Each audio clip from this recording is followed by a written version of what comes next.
Salut à vous les jeunes, les parents.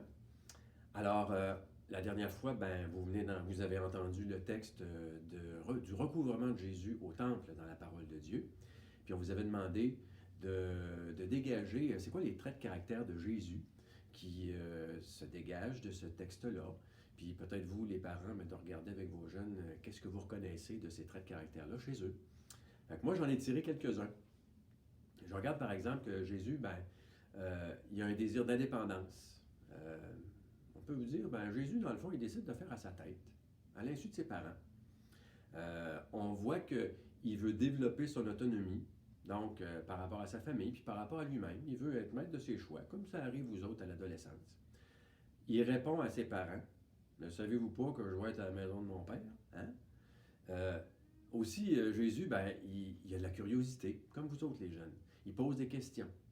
Il veut être dans le fond, à partir de la bar mitzvah, qui est l'événement du passage vers une maturité spirituelle à 12 ans, il veut être reconnu, capable de prendre des décisions, comme un jeune adulte.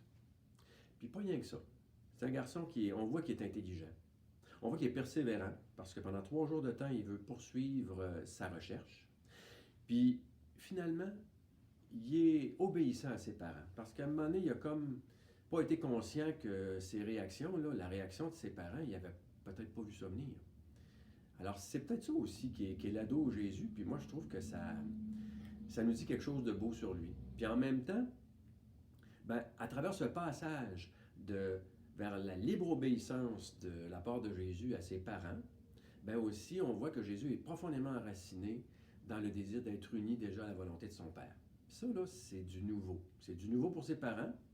Puis dans le fond, toi qui vis des passages comme adolescent, c'est du nouveau pour toi. Ça fait que l'enfant, le jeune, toi, tu peux obéir de manière obligatoire à tes parents. Puis maintenant, tu vas être amené à prendre une décision de liberté.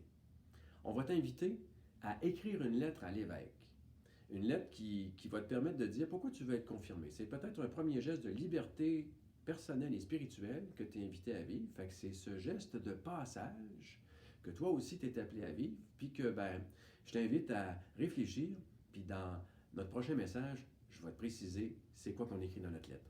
À bientôt!